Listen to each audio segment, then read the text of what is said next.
Okay, we might as well get started.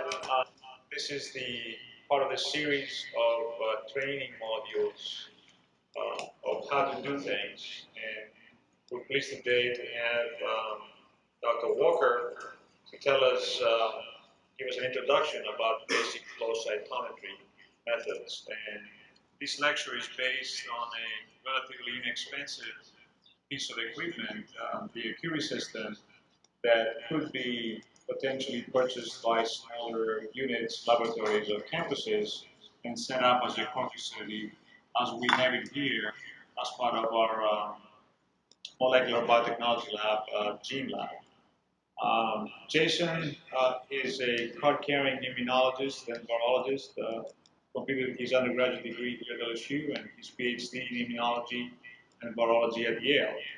And he came back to us. He's currently a senior postdoctoral fellow in my laboratory. So I'll leave it at that, and Jason's all yours. All right. Thank you, Gus.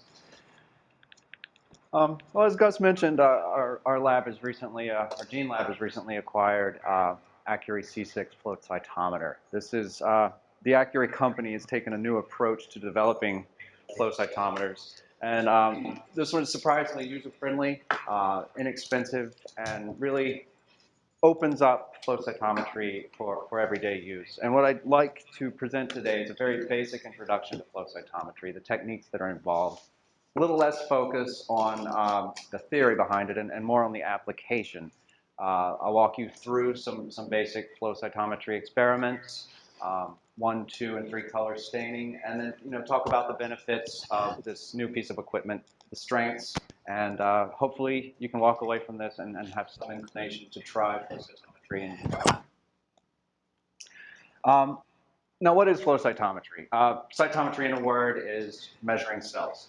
Quantifying physical or chemical traits of large cell populations measured one cell at a time through actually flowing these cells over detectors rather than using a microscope to visualize cells on a slide. The cells are in solution. The things that can be measured by flow cytometry involve size, granularity, and then up to multiple fluorescent colors, up to 18 now for some of the fancier pieces of equipment. Each color representing a distinct antigen or a particular trait. You can also measure concentration if the flow cytometer is set up properly. These kinds of techniques are great for immunologists, primarily because immunologists are studying immune cells, which are amenable to single-cell suspensions and analysis by, oh goodness, analysis by flow cytometry. Now, typically, the problem that immunologists have had is that immune cells all pretty much look the same. There's 3 basic formats if you look in a light microscope. Essentially, you have round, kind of round, and small and not so small. They're all pretty much identical. You can do some fancy staining and look at granularity and nucleus size and inclusions, but for the most part, in a light microscope, an immune cell looks like every other immune cell. So if we were to be able to look at the antigens presented or at the surface of those cells, we would see that immune cells are actually very diverse, and the phenotype of each cell dictating the function of the cell, and this contributing to the network that we come to know as the adaptive immune response. So immunologists have really sort of taken off with this field, using flow cytometry to analyze white blood cells and splenocytes and lymphocytes. And this is what blood looks like to a flow cytometrist. The first parameters we look at when doing flow is forward scatter and side scatter. Now, I'm not going to give you any of the fancy diagrams of how a fax machine is set up. It's magic with lasers and electronic detectors. But the first step is really to just look at the light characteristics of the cell. How big is it? How granular is it? And that's what forward scatter and side scatter can tell us. Forward scatter just passes a light source through the object with a detector on the other side. The amount of scatter that produces is measured and depicted along the x-axis in this case. Side scatter typically focuses on analyzing granularity and composition of the cell. The detector is on the side. The light incidence is at right angle to the detector.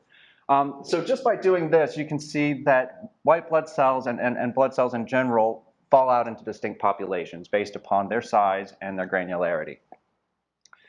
So this is what when you compare what you see with the light microscope with what the flow cytometrist sees, we have distinct populations falling out using just this forward and side scatter parameters. Your lymphocytes are generally small, round, not terribly granular. They fall out in a very distinct population, forgive me, right here at the bottom. Your larger granulocytes are a little bit more variable in size and shape, and they form a very large but amorphous population. And then monocytes tend to cluster together because they're slightly larger than the lymphocytes. Now this is all very interesting, but then you've only got 3 categories. So if we were to take antibodies against various surface antigens, and each antibody conjugated to a different fluorophore, we can shine a laser on each of these cells and determine what antigens are expressed on the surface and thereby infer phenotype and function. So this first graph here is showing forward scatter and side scatter of a lymphocyte population isolated from blood. This gate is drawn around the putative lymphocyte population from previous experiments. It's well known that they tend to cluster here. And then just looking at these cells have been labeled with anti-CD3 APC. APC is a fluorophore. It fluoresces along this particular wavelength and is detected and shown along the x-axis. So over on this half of the plot, we have CD3 positive cells. Subsequent labeling with CD4 and CD8 identifies the 2 subpopulations of T cells. Here we have CD4 positive, CD3 positive T cells, and up here we have CD8s. You can again gate with flow cytometry and look at these particular populations and phenotype them even further. In this case, the authors are looking at CD45RA, which is an isotype. It's an isoform of CD45 that indicates naive T cells. So you can see that isotype control, the gate is set here, so everything that shows up beyond this point is positive. When we set the gate there, we can see that of the CD3, CD8 positive cells, 82% were positive for CD45RA and were naive. Among the CD4 population, you can stain similarly and see that the percentage was about 42.7. Now this is great and useful for immunologists, but what if you're not an immunologist? What if you're a cell biologist, molecular biologist? How can flow cytometry help you? And that's really struck me recently. I've kind of gotten out of a lot of the immunology and I'm starting to look at other cell types, and they are also amenable to flow cytometry. If you can get a cell into a single cell suspension, you can analyze it by flow. Now, granted, there are exceptions to this. A friend of mine is working with plant trichomes, looking at these enormous cells, which you're going to have trouble isolating single cell suspensions and getting them to flow into the tiny little sampling device on a flow cytometer. Nevertheless, you could also consider looking at the nuclei within those cells, just disrupting the cell membrane and releasing the nuclei. Those would be amenable to flow cytometry. So you can look at prokaryotic and eukaryotic cells, transfection and infection efficiencies, proliferation, DNA content, cell cycle analyses, membrane and cytoplasmic labeling, any technique where you can introduce a fluorescent probe or a fluorescent signal, you can use flow cytometry to analyze cell populations. Now, as I mentioned earlier, FACS is really dominated by the immunologists who have spent a lot of time, money, whole careers. Companies have spent countless thousands of dollars developing fancy pieces of equipment for flow cytometry. And these are, some examples are shown here from BD Biosciences. They have really done quite a lot of research to develop some very expensive, very nice pieces of equipment and can do some pretty amazing things. Sorting cells, looking at 18 different colors at a time, really analyzing exceedingly rare populations of cells. This is very scary and intimidating. I've trained on some of these pieces of equipment. They're hard to use.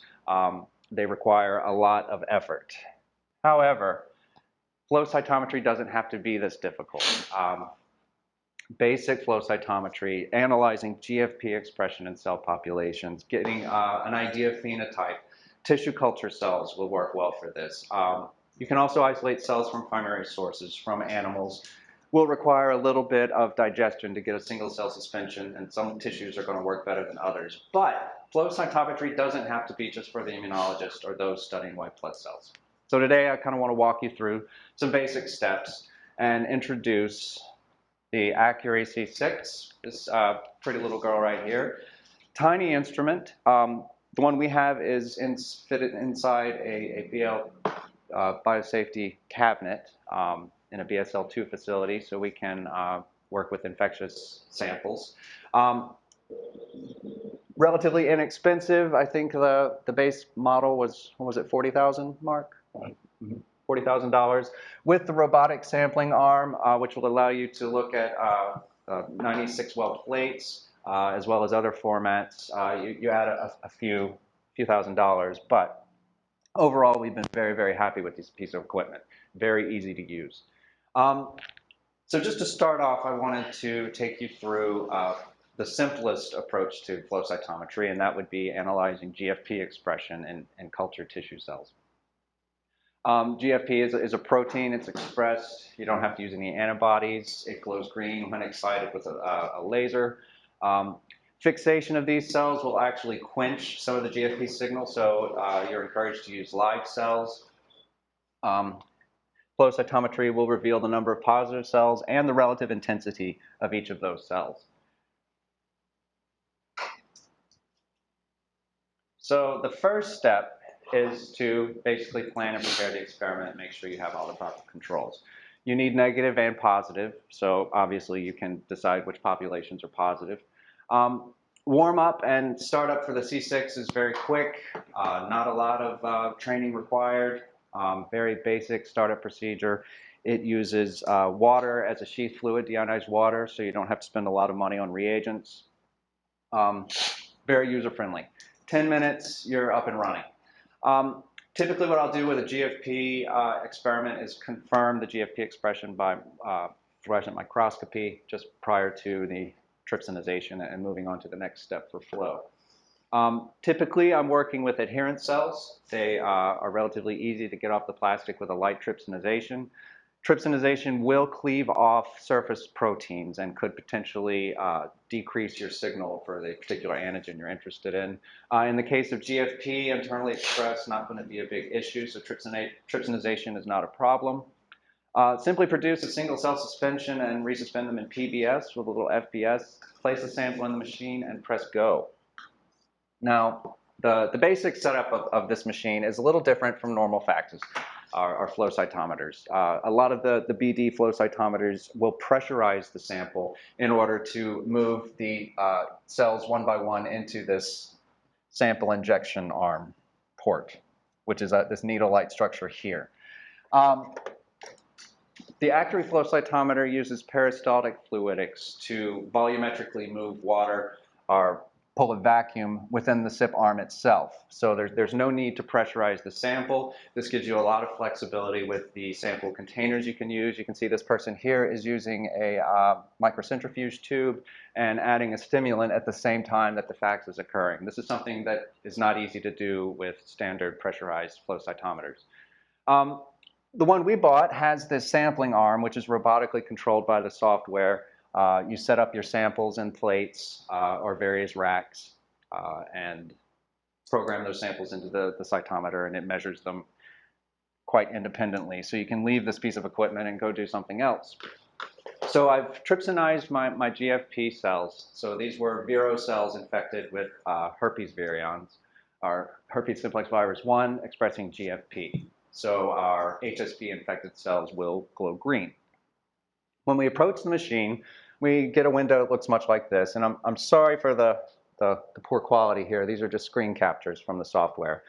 Very user-friendly and intuitive. Your sample grid is here on the left. You can see you can choose multiple formats from 96 well. In this case, I was using a 24 well plate, so it was only highlighting this region of the grid. You can label your samples here. Cytometer status is indicated here. Fluidics controls, slow, medium, and fast speeds, allowing you to move your sample more quickly or more slowly as you may find the need for. The number of events you want to collect, threshold and compensation tabs are here, and then the main button which says acquire your sample. Right now we're selected for A1, and we will hit this button and begin to collect data. At the very bottom are real-time updates as to the acquisition status. how quickly it's moving, how many events per second, et cetera, et cetera.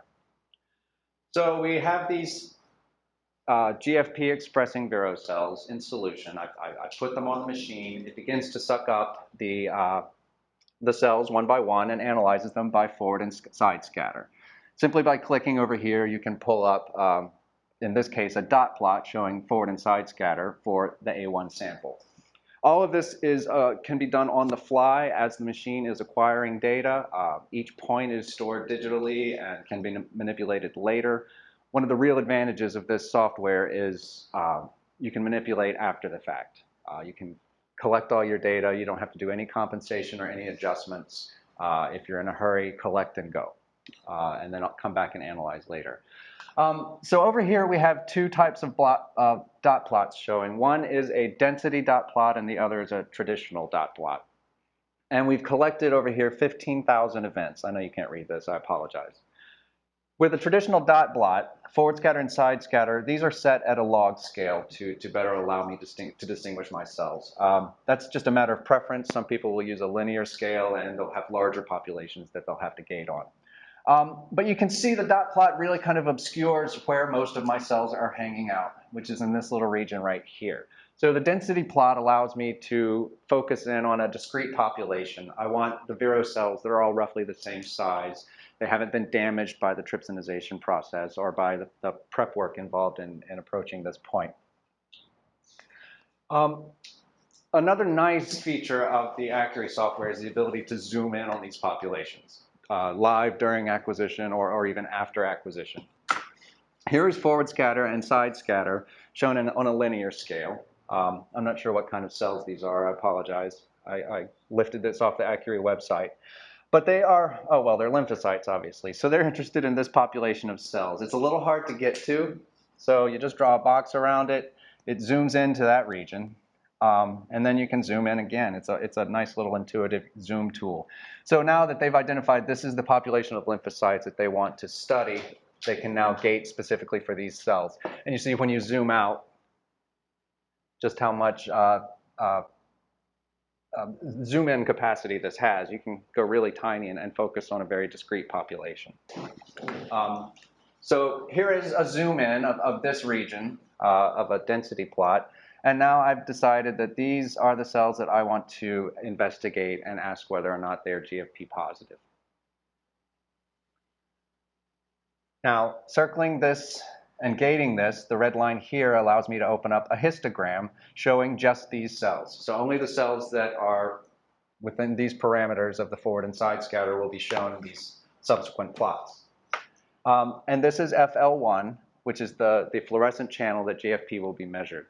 The Accuri flow cytometer has 2 lasers and 4 filter setups and multiplier tubes so that it can analyze 4 colors at once. GFP, FITC, and your green colors typically are going to show up in the FL1 channel, which is a particular set of excitation wavelengths and filters. Showing here, you can see that there's a few positive cells showing up, and then a bunch of negative cells, and then some that are really negative. The problem is there is no gating here. These are cells from the total population. When I apply this red gate, which is presumably my live cells, now I've gotten rid of this negative population, which was probably debris, and left behind pretty confidently that all of these are green live cells. So this was just sort of a test run to get an idea of where negative and positive cells were. Here's negative control. Very similar, and you can see I can set a gate here now to include the positive cells, of which there are none in the negative control. So the negative control is used to establish what's positive and what's not. Once that's done, you can then analyze your samples. And then you can see we're moving down the grid here, analyzing sample A5. And A5 now has 7% of the live cells are showing up positive for GFP, which would in this case mean infected with herpes. Pretty easy to use software. Very intuitive, like I said. It didn't take me long to play around with this and figure out how to use it. I had a brief training session, but for the most part, you can't mess it up.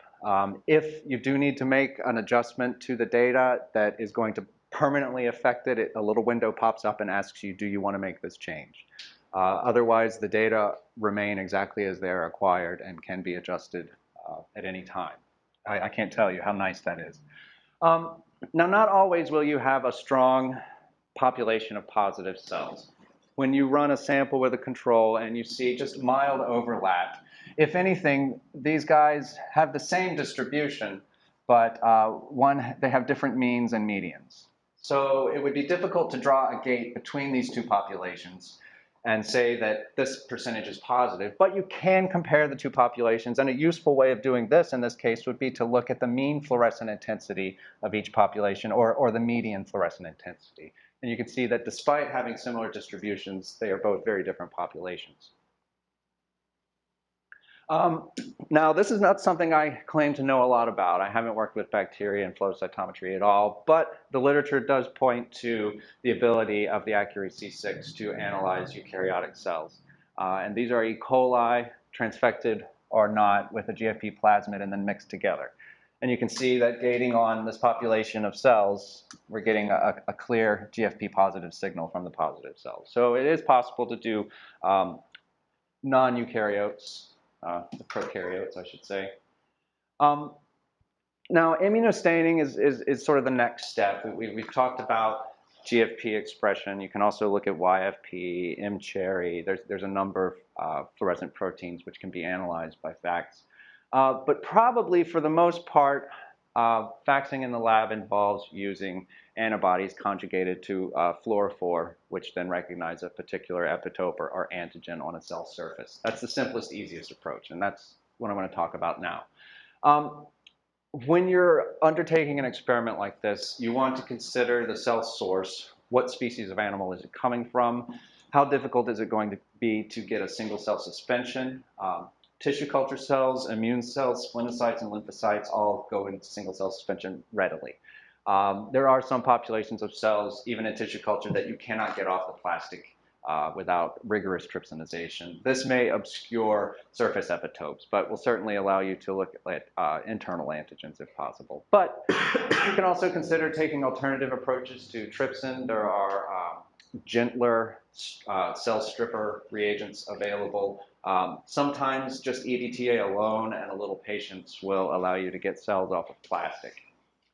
Now, from primary sources and from tissues, that's going to require trypsinization, collagenase treatment, enzyme digestion. All of these are going to be tissue specific and sort of go beyond the scope of this talk, but certainly possible. And, but for your initial experiments, I encourage you to keep it simple and focus on what's relatively easy to do. Consider your antigen characteristics. When is it expressed? Where? Is it abundant? When do you want to catch it? When will it be most optimal for you to add your antibody to find this particular antigen? And then lastly, find a good antibody. There's an art to this, and it consists largely of going online and looking at the various vendors and trying their antibodies out and see if they work. It's a little bit of a crapshoot. Some companies may be more expensive, but their antibodies are consistently quality controlled and tested for flow cytometry and work great. Sometimes you may find you have a vial of rabbit serum unlabeled from some corner of the lab, and it's the only one you know of, and you have no other resource but this one antibody. You may just have to use that and hope that it works.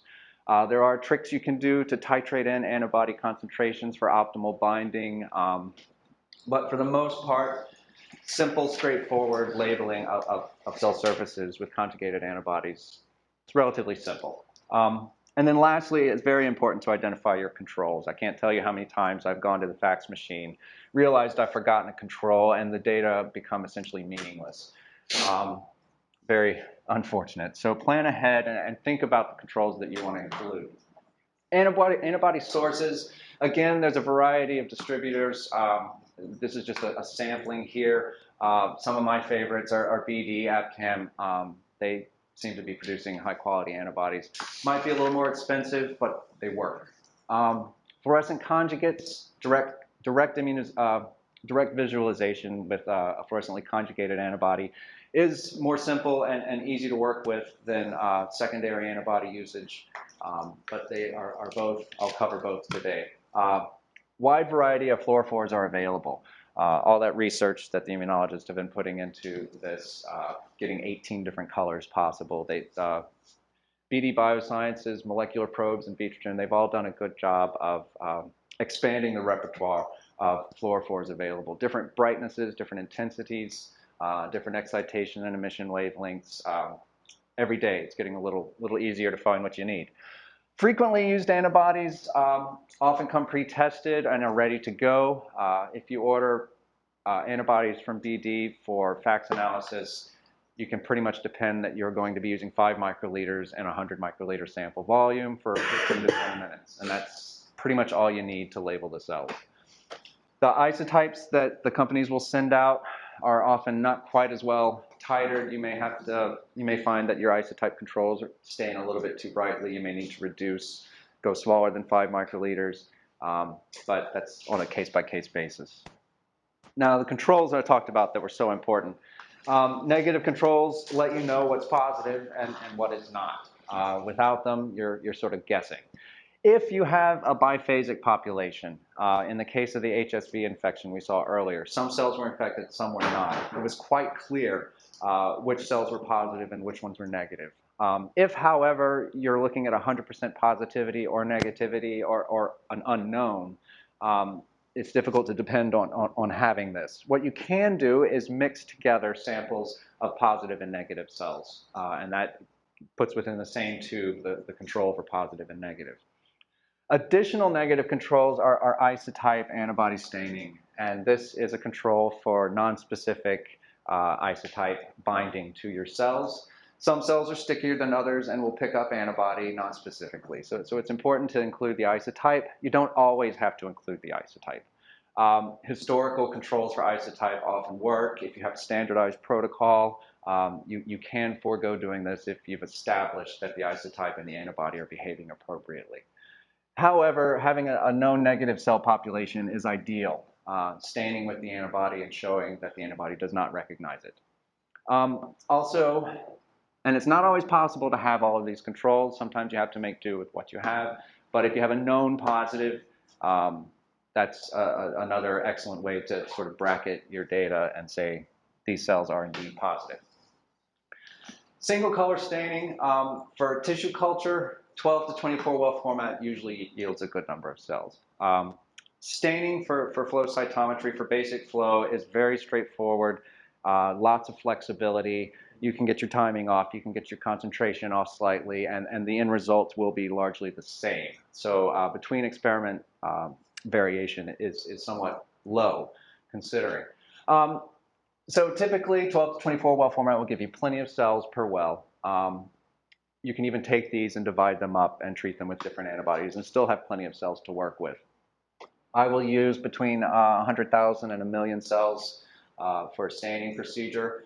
The first step is just to isolate a single cell suspension. This can be done with a light trypsinization. You would want to quench that immediately with FBS, wash it off, and then just resuspend the cells in PBS with a little bit of FBS.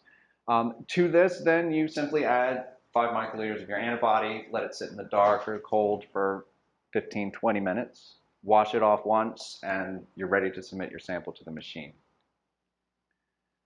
So small volumes can yield a lot of data. Internal antigens do require some additional steps. You need to be able to permeabilize the cells. To do this, you have to fix them first. There's a lot of good kits available out there to do this. You could also just simply use a light detergent treatment, the Triton X or Tween. I like to use the BD Cytofix Cytoperm kit. Very quick, 20 minutes, 30 minutes tops. So it's really a light fixation with paraformaldehyde and then a detergent. Antibody labeling occurs in the presence of the detergent, which opens up the plasma membrane for access to the internal antigens. A combination of isotype staining and known positive and negative samples will help in identifying positive cells. I can't stress this enough. Now, adding a second color becomes a little bit of a challenge, and this is what I think a lot of people find daunting is the concept of having to compensate for bleed through between two different fluorophores. The first, most basic fluorophore I want to talk about is FITC. It's in the FL1 channel on the Accuri C6. The laser in the C6 is at 488 nanometers. It excites, and here's the excitation wavelength for FITC. And then FITC actually emits over here, and the filters for the light which it emits on the C6 are right in here. Now, if we add a second color, in this case, we're going to be looking at the fluorophore called PE, phycoerythrin. Now, I don't know how well y'all can see these. Here's the excitation peak for FITC, and here is the excitation peak for PE. And it has a funny shape. Can you see that at all?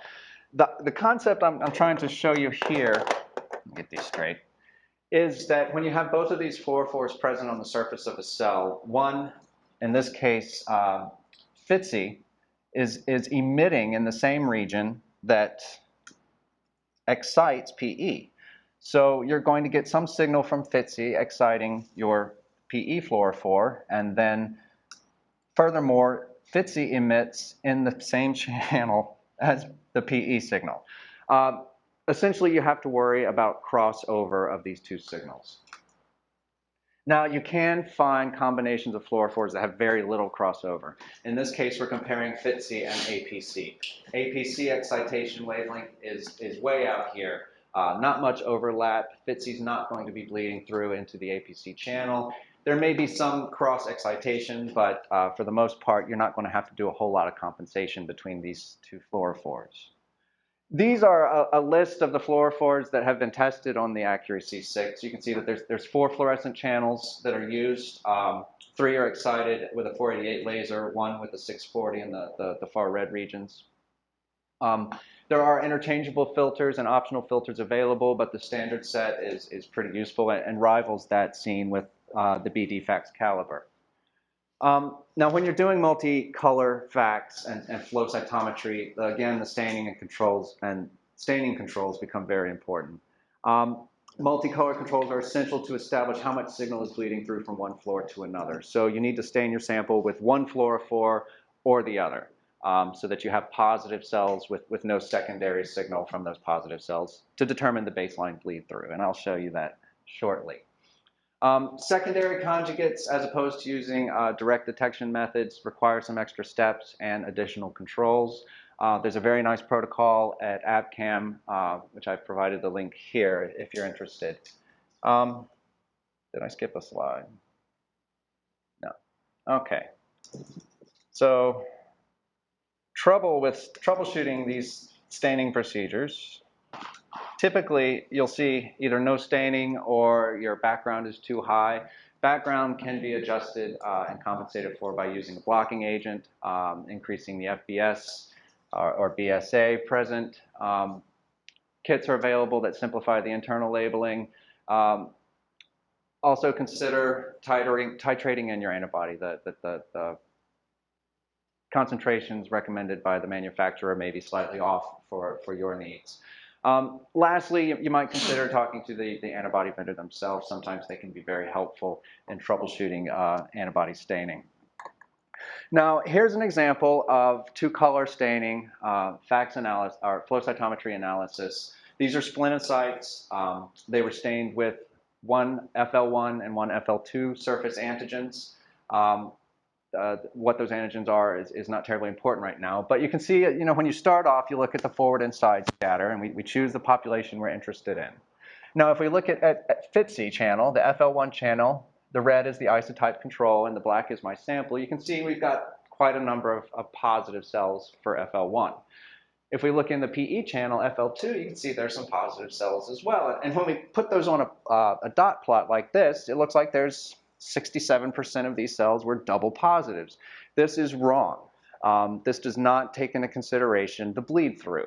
That those cells that are highly positive for one fluorophore may then be bleeding through into the other one, and that's basically what we're seeing here. When you see the cells lined up along that angular axis there, that's usually indicative of some sort of incorrect compensation. So as FL1 intensity increases, so does FL2. Now, how do we deal with that? What we need to do is consider the overlap. It looks from this spectra analysis, and this is available at the BD website. It's a very nice little JavaScript. You can plug in different fluorophores and do the overlap and your fluorophore spectral analysis. Now, what we need to consider is that the ITC is bleeding into the PE. So FL1 is contributing to the FL2 signal. To compensate for this, we're going to need to remove some of the FL1 signal from FL2.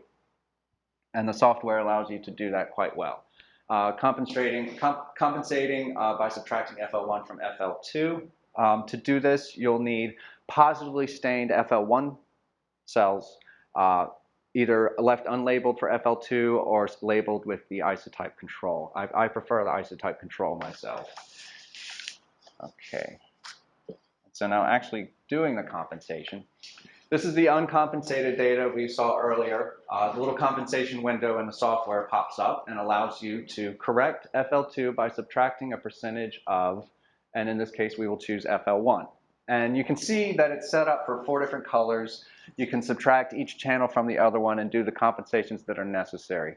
The more colors you add, the more you're going to be playing with these numbers. But since we're just doing FL1 and FL2, and it's mostly FL1 bleeding into FL2, we only need to focus on one for right now. So these cells are labeled with the FL1 antibody and isotype control for the FL2. So we should expect these cells to be in this quadrant, and they are not. So we will do some adjustments. And first, we will subtract 5% of FL1 from the FL2. And you can see that this population now has moved down slightly and is now here. Still not perfect. This is undercompensated. To go the other way, we raise it to 11% and actually overcompensate. Now, a bunch of the cells have actually left the axis and have moved too far down. These are well compensated, or correctly compensated, I should say. And what the software allows you to do is to look at the FL2 signal for this population, which is negative for FL1, and the population that is positive for FL1. And you can determine the mean fluorescent intensity of each of these populations. If they are equal, and this is indeed an isotype control, then you're appropriately compensated. And that's really all there is to it. You may find you need to consider FL2, subtracting FL2 from FL1, but for this particular fluorophore combination, we don't really have to do that. So now you can see that the uncompensated data is completely incorrect, and you can see, looking at a sample with the properly compensated data, we've changed our double positives from 67.2% to 8.8, which is closer to reality. Compensation on the FACS is extraordinarily easy. On the C6. Typical flow cytometers are, well, first of all, the Accuri C6 is a little different from other flow cytometers in that it has a broader range of detection. It's got 7 decades of detection, and there's actually only 4 of them showing here because we're zoomed in. But most flow cytometers will only look at 4. The C6 goes out even further. What this does is allows the company to set pre-optimized voltages for the photomultiplier tubes. When you bring a sample to another flow cytometer, you first have to adjust the voltage of these detectors because sometimes your signal is so bright it's off the scale. Anytime you do that adjustment, you throw off compensations and you have to compensate again. So the C6, you don't have to do any of these adjustments. The detection scale is so big that bright and exceedingly dim cells will show up without having to move the window one way or the other. So that makes compensation easy and standardizes it for the C6. You can save these settings, come back a few days later, analyze another sample, and very little adjustment is required. So once you've done the hard part and done all these controls, you can just save the settings as a template and then continue to come in and just rapidly collect data. The wide dynamic range, as I just mentioned, and the fixed PMT voltages simplify the adjustments required for compensation. You can collect the data, analyze later. You can compensate while you're collecting data, and standardize experiments make this an extremely useful instrument. 3-color is basically the same principle as 2-color. Of course, you're now just sort of amplifying the number of steps you have to make and the number of controls. You need to include controls for each color and compensate them appropriately. Other fluorescence-based assays. Now, today we were just really talking about the basics, GFP and conjugated antibody labeling, 1, 2, and 3 colors. There are more assays out there, a lot more uses for this kind of equipment. Proliferation assays, I'm just going to name a few here. This CFSC is labeling of cell surfaces, or cell membranes. As the cells divide, they dilute out this fluorescent fluorophore, and you see discrete populations representing different generations of cells. BRDU incorporation, useful in vivo and in vitro for assessing proliferation by incorporation of a nucleotide analog, or nucleoside analog, nucleotide analog that will then allow you to detect by antibody whether or not a cell was actively replicating its DNA or not. DNA content can be analyzed with propydium iodide and 7A-AD staining. These, again, are fluorescent probes that will bind to DNA, show you your DNA content, cell cycle analyses, apoptosis analyses, live dead, tunnel assays, annexin 5 staining, fusion assays. If you look in molecular probes in Vitrogen, they've got tons of these fancy compounds that are fluorescent that will label different parts of the cell, vital dyes, membrane labeling. You can analyze fusion, membrane transfer, fluorescent substrates, applying these for enzymatic activity, calcium flux, and then one of my favorites, the bead arrays, which are basically 5 or 6 ELISAs in a box. They have these beads upon which miniature ELISAs are performed. Each bead is a different size or a different intensity, and the amount of analyte binding to each category of bead allows you to compare it to a standard curve. And you've got this multiplex array of FACS data representing the production of various cytokines or other soluble analytes. So check out the kits. The various microbeads for flow cytometry are quite interesting. Just to summarize some of the advantages of this system is it's small. We've got ours fitted into a biosafety hood. It can fit into a glove box. They're relatively inexpensive. You could spend an arm and a leg on some of the big fancy pieces of equipment, service contracts, probably break the bank. Exceedingly easy to use, minimal training required, easy to maintain, it's fast, flexible, variety of applications. And what I really like is it's simple. If you need to do 7, 12 color flow cytometry, this is not the instrument for you, but for everyday use, this is certainly one you should consider. I was really impressed by the fact that you don't have to adjust the PMT voltages. That can really complicate setting up and beginning an experiment. And then lastly, the unique approach they have to moving the sample into the sample injection port using peristaltic activity rather than pressurization. This allows them to very accurately measure the amount of volume coming in and can allow you to do cell density measurements, this many cells per microliter we're moving through the sample arm. And also you can use a wide range of sampling vessels. You don't have to use the FACS tubes that are pressurized. You can just use essentially a bucket that you just hold up to the arm. It's pretty flexible in that regards.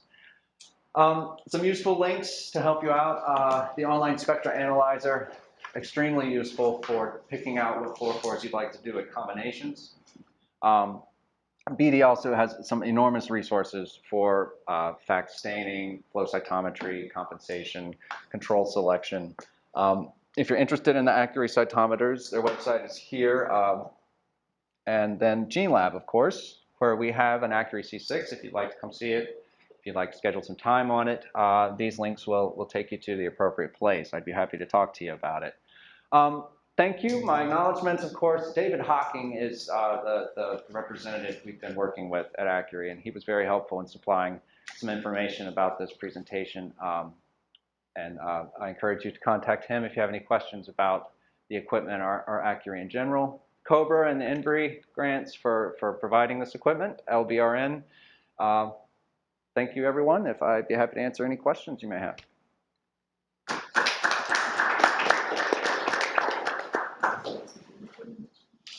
LSUS, do you guys have any questions? Go ahead.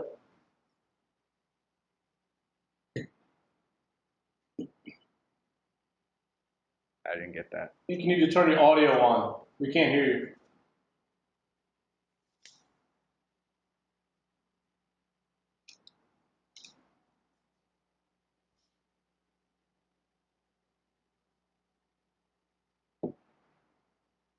No. We still can't hear you. Could you draw it? 2 words, first thing. Oh, we can just have this, or we can still make. There's an operator on it. Any other questions Can here? you hear us now? Yeah, Hear you now. Okay. So you talk about, I guess this is mainly for detecting proteins on the surface of cells. Right. Mainly. But you can also find nuclear antigens and internal antigens just as easily with a few Again, the extra reason I'm asking is this. I'm thinking about I'm developing a kind of a nanoprobe that has a fluorescence tag onto a nanoparticle. Okay. And eventually I'll try to deliver it into cells. And can I use the flow cytometry to figure out, I guess, if those nanoparticles get inside the cells? And if so, I guess, how much of those particles get inside the cells? Flow cytometry will let you do that. It won't tell you where in the cell they're going, but it will tell you how much is getting into cells. And undoubtedly you'll have some curve of some cells getting a whole bunch of the particles, some getting none at all. But flow cytometry will reveal, let you know on average what the intensity of the fluorescence is for each cell. And then you could potentially relate that to the amount of uptake. Did that answer your question? Okay, yeah. So yeah, if it's a fluorescent probe, this should be able to detect it if it's bright enough. And the sensitivity is pretty good, so I would expect it would work. Okay, yeah. I mean, for initial testing, I'll probably just use FITSI for that purpose. Yeah. Oh, FITSI works fantastic. It's plenty bright. PE tends to be a little brighter, if you can get hold of that, but FITSI should work as well. Okay. Thank you. All right. Thank you. Can you hear me? Yes. I just have a simple question. What type of maintenance is required for this machine? Not a lot.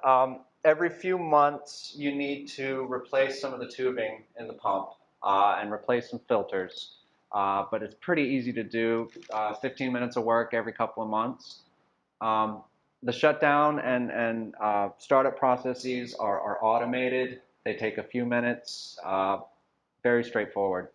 No problems at all that I've had so far. What sample volumes would need to be prepared for each measurement? It's surprisingly, it's not limitless, but the amount of data it can collect is pretty huge. I've never gone beyond a fraction of a percent of what it can collect. In theory, it doesn't have a limit. You could just keep collecting all you want. You could put 10 mils of cells on there. The cells do tend to settle out, so they'll fall to the bottom of the tube and it'll stop collecting data, but it has an agitator function. So every few minutes, it will shake the sample. I typically work with about 400 microliters, half a mil, but you can go smaller. You can do as few as a few tens of microliters in a plate. Or you could scale up, like I said, you could, in theory, put a bucket under there and do it all week. Oh, okay, thank you. So you just, I guess you'll analyze all the cells in that whole sample, however much that sample is, and just analyze a sample one at a time? Yep. Then usually you don't have to do the whole sample. You'll get a representative population after 5 to 10,000 cells. In fact, I'll usually cut off at about 10,000 because I'm not looking at populations much smaller than 1% of that. So, but you could look at as many as you want, millions. Okay. All right. Thanks. Any questions here, Sean? If you want to do the fusion assay, you could use this Accuri fusion assay to see which cells are fusing, looking at the cell sizes. Yeah, well, what you would do in that case is label one population with a membrane dye that's perhaps red, and the other population with a green, and then look for overlap after you mix them together. Those are double positives. Mm-hmm. So you won't go with the size, like you won't on your like forward scatter. Will you look, your forward scatter is the size, right? So will you look at more of the change in the size, or would it be more of looking at the two different fluorophores? Well, size can be changing because of different reasons. You could just have, volume changes over time that aren't related to fusion. But if you were to see the colors come together and you saw an increase in size, then I think that would be pretty indicative of fusion. Yes, ma'am. So remember you said on the one of the graph you should not see one double positive, I guess. It's wrong, like you see in your area of the cells. But what if your preparation have double positive cells? I mean, how would you? Well, that was a control. Okay. So only one of the fluorophores was staining positive cells. The other fluorophore was isotype. So they should all be negative. And that's why we had to make the adjustments to make them all the same for that one particular channel, even though you had positives in the other. And then once you set up that, you can look at your actual sample that's stained with both fluorophores and identify the positive cells, or the double positives. Did you say the machine is available at the chain lab? It is. It is. We've got it up and running now, and if you're interested, contact Gene Lab or Thea. Yes, John. Like the compensation tubes, that will only be required if you have a spectral overlap between the two fluorophores, right? Yes, you can find fluorophores that have no overlap. So that kind of compensation tubes is really not required. Right, right. There are other issues that come to bear, whether like the brightness. A lot of flow cytometry or flow cytometers will not even allow you to compensate between the FL4 channel and the FL1 channel because they're so far apart. Okay. However, if you have a really bright fluorophore, the spectrum be damned, sometimes it will leak across, and you do need to compensate, but there are limits to how much you can compensate as well. So you need compatible fluorophores. The Accuri has FITC. What are the ones it has? You can detect FITC. Oh, it can detect a wide range. There was a slide up that had 24 different fluorophores, and it's pretty much the same as a lot of the other flow cytometers that do 4 colors. Well, thank you very much. Any other questions, LSUS? Well, I have one. I don't know if you can answer this, but if we wanted to have a demo model brought here to use and determine if it's applicable to our research, would that be possible? I would encourage you, contact Dave Hawking. He's very nice. He flew out with a technician and set up a piece of equipment for us, and for a couple of days we got to test it out. So ask Dave. Okay. I'm sure he'll be happy to. And if you need any assistance with that, I can help you with that too. Okay. Okay, thank you. Any other questions here?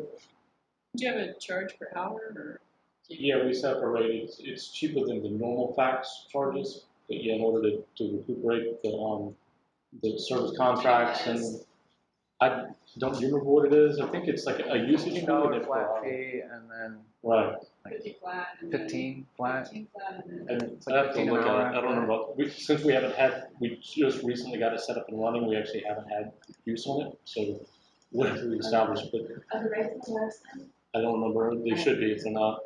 Can you check? I And can. can I thought you they send were. Sarah the information on that? Okay. Because she actually has all the rates. So It's really minimal training before you can be operating it yourself. That's straightforward. And I've trained on some pretty wicked pieces of equipment, and I still don't know how to use them. So we just email you when we want a training or something like that? Yeah, or Taya and Gene Lab, and then we could arrange something. Something you want to do it for us to charge you guys, we'll probably have to get Andre or you, some person to figure out a PO or something. So we'll see if it meets your needs first and then set that up.